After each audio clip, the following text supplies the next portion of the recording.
for change, to unmask the truth, to unmask the rot in our communities. Unmasking the Truth will focus on the effects of corruption on women, prefer solution and demand for accountability. Unmasking the Truth will be on this radio station every first Monday by 5:30 p.m. And we ask you to join us to condemn corruption, to demand for accountability, and to work together for a better Nigeria. Unmasking the Truth is an initiative of St. Ives Communications in partnership with Voice of Women and supported by the MacArthur Foundation.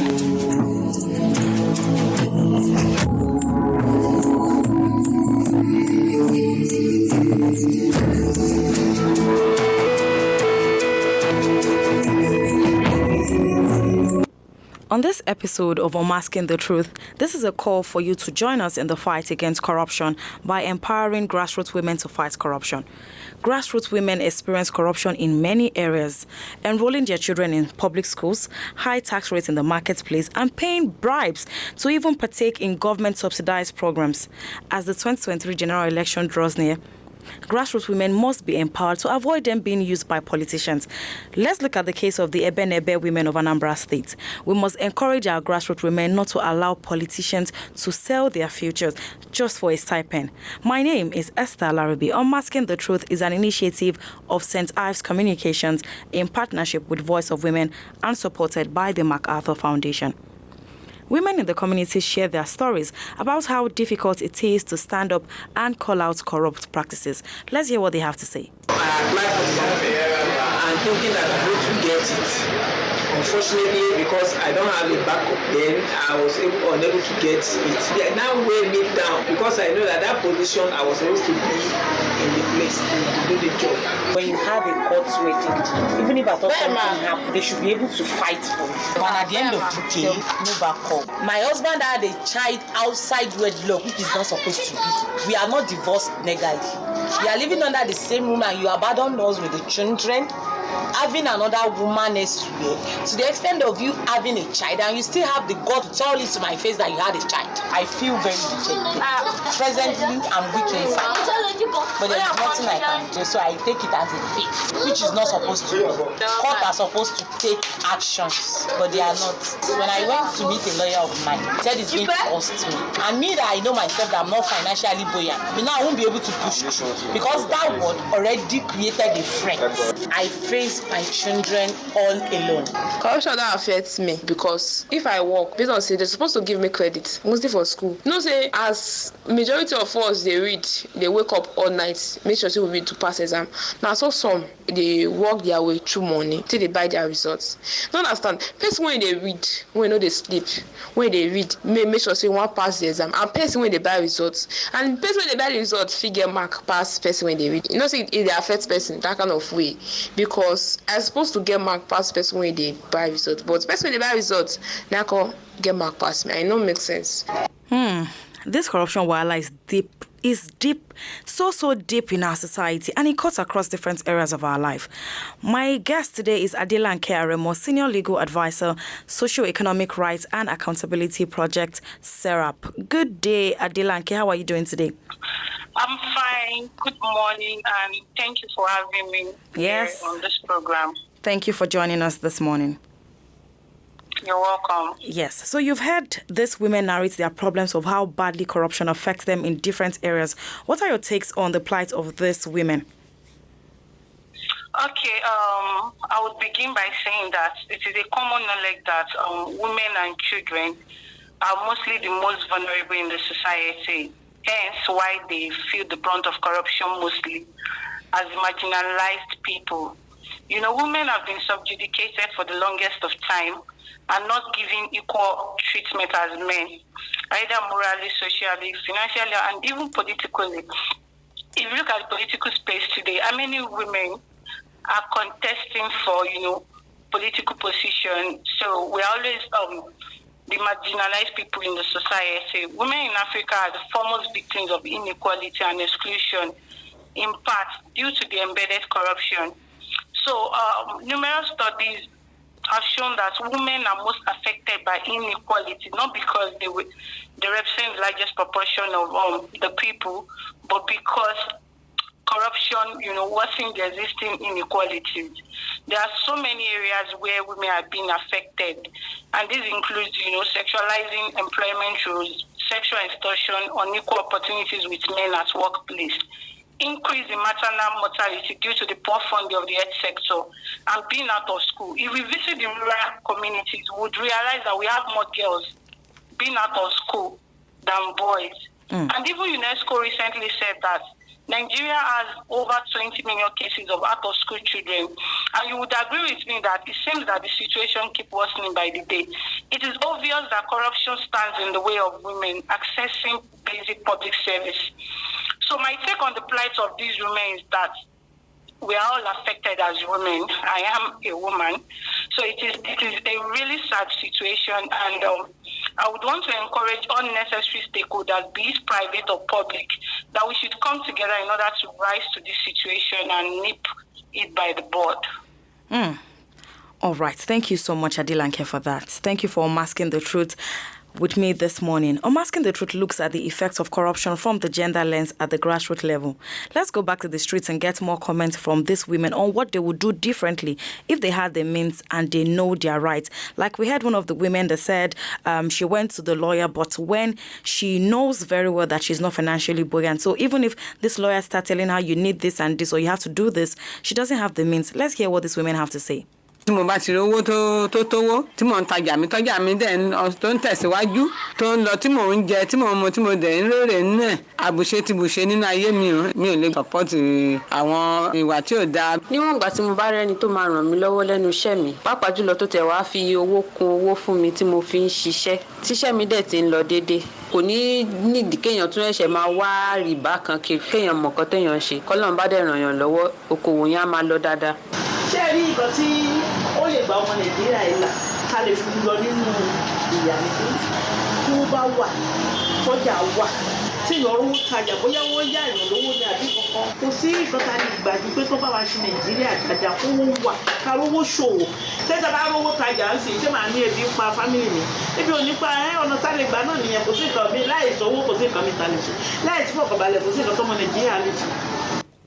Clearly, a lot of women would not give bribes if they are empowered. Adilanke, do you agree or disagree? And why do you agree or why do you disagree? Well, I would not want to agree that in total. Because, corruption is endemic in all sectors. It's, from the top to the grassroots. Even when it comes to giving bribe, there has to be a giver and there has to be a receiver, right? So even if you are empowered and you want to access some basic public facility, you may be frustrated to give bribe, even if you are not willing to give bribe. The system will naturally frustrate you. Corruption is everywhere. It is prevalent everywhere. Though women are likely to be exposed to bribery risk at the point of service provision, e.g. in the education and health service delivery due to their social role as primary caretakers of the home. In 2019, a survey carried out by Transparency International shows that 1 in 4 of the survey users of public services paid a bribe, with women comprising 2/3 of all patients in public health system. Also, that was last year, SERAP launched a report, and that report showed that judiciary, the health and the education sector is the most corrupt when it comes to public service delivery in Nigeria. And if you look at that sector and you look at the education sector, you should know that women are mostly the partakers in these sectors, because women are natural caregivers. They are the ones that take their children to school, to enroll them, to register them, and all of that. Even when a child is sick, it is the woman that will still take the child. Mostly it is the woman that will still take the child to the hospital in order to access service delivery. For instance, look at the primary health care centers where health delivery ought to be free to people in that local community, but because of the corruption that is prevalent in those sectors, and maybe there is no supply of drugs or anything that is being needed to treat the child, the woman would have no choice than to pay when she's not supposed to pay. So even if you are empowered, the system may frustrate you to still give bribe. and the receiver may not even discharge the duty that he or she ought to discharge because you are not willing to give bribe. So at the end of the day, you just see yourself giving bribe, even when you are not willing to do that. However, if women are empowered, to occupy leadership position, to take over these places, I still believe that giving bribe by women may significantly reduce. All right, thank you, Adilanke, for that. Unmasking the Truth on your radio station is an initiative of St. Ives Communication in partnership with Voice of Women and supported by the MacArthur Foundation. It is important to hear from more people as these women are directly affected by bribery and corruption in our society. The women in your community spoke more on corruption. Tiba wà ní ipò gíga nílé iṣẹ́ náà ibikíbi tí ń bá wà màá jẹ́ àwòkọ́ṣe fún àwọn èèyàn àtàwọn ẹlẹgbẹ́ mi tó yẹ pé tájọ ń ṣiṣẹ́ torí mi nígbà bẹ̀tẹ́lẹ̀ ní ọwọ́ ẹnìkọ̀ọ̀kan màá dúró sórí òótọ́ mi láwọn yòókù tó bá ń gbà màá dúró sórí òótọ́ tó yẹ pé mi nígbà bẹ̀tẹ́lẹ̀ lọ́wọ́ ẹnìkọ̀ọ̀kan láti bẹ̀ mo rí pé àwọn kọ̀ọ̀kan náà wọ́n máa wò pé arábìnrin yìí kò gba nǹkan lọ́wọ́ èèyàn èmi náà fẹ́ jẹ́ àwòkọ́ṣe gẹ́gẹ́ bí obìnrin náà bó ṣe jẹ́ àwòkọ́ṣe. ọ̀nà tí a fi lè gbógun ti ìwà àjẹbánu ni wọ́n wá fún mi lábàá wọn ni wípé èèyàn á jẹ́ kí iṣẹ́ kó pọ̀ nílùú tí iṣẹ́ bá pọ̀ dẹ̀ káwọn gbogbo èèyàn náà kọ́ ló máa ṣiṣẹ́ ọ́fíìsì iṣẹ́ àǹsótá ìmọ̀rùn tí gbogbo àwọn iṣẹ́ ọwọ́ kọ́yàn lé iṣẹ́ ọwọ́ bá pọ̀ olúkálùkù èèyàn kan ẹni tó ń ṣiṣẹ́ ọ́fíìsì èèyàn kan ló máa bá ṣiṣẹ́ inú ilé tí èèyàn ló máa bá ránṣọ èèyàn ló máa bá ṣe bàtà èèyàn ló gbogbo nǹkan bẹ́ẹ̀ yẹn ìrónilágbára kí iṣẹ́ ọwọ́ bá pọ̀ gbogbo nǹkan bẹ́ẹ̀ yẹn àjẹbánu kò ní fi bẹ́ẹ̀ sí tí olúkálùkù ń ṣiṣẹ́ ọwọ́ tó gbogbo nǹkan á dẹrùn lórílẹ̀‐èdè Nàìjíríà. So this part here, Adilanke, where this woman was talking about the need to empower people so people have more jobs, if people have more things occupying them and they have their source of livelihood, some of these issues of corruption and bribes that we have would not be a thing. Now let's look at NGOs and civil society organizations. NGOs and civil society organizations get to work with women advancing their cause at the grassroots level. What more can private organizations do through their CSR to reach more women? Because yes, I know NGOs, civil society organizations are doing a whole lot trying to reach marginalized groups and women in rural communities. But let's talk about the private organizations. Okay, from what I got from the two women that spoke, you know that everything still boils down to poverty. The first woman that spoke said that she would have loved to occupy a leadership position in which she will not be, in which she can take over and not take or accept bribe. And the second woman said there is the need to be empowered, train them so that they can work even if they don't have to work in the offices. So there are a lot of things that the private organization or the private sector can do in the CSR program to, help these women. For instance, education and enlightening of these women is very, very important. We have to empower them to take leadership position. In fact, before you can take leadership position, you should know that as a citizen, you should vote the right leader that you want in there. So they have to participate in politics. So I think a lot of awareness has to be done in this regard to encourage them, get your PVC, register appropriately the way you should, and ensure everything is, is in order. Then on the day of election, go out there to cast your vote. So we need to encourage them, and this has to do with a lot of sensitization.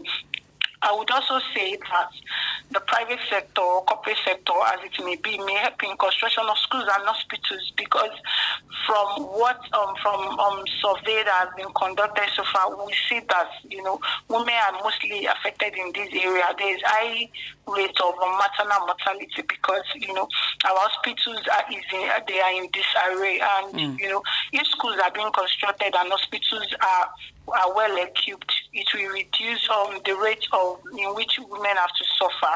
It would reduce the rate of maternal mortality, and it would reduce the rate in which they have to give bribe in order to keep their children in school.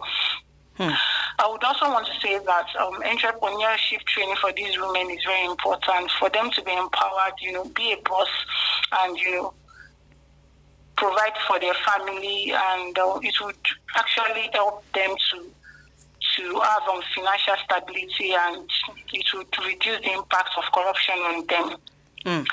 it would be good also if they can give them grants and loans for businesses, because even after empowering them or training them for any of these entrepreneurship skills, they still need capital to start up.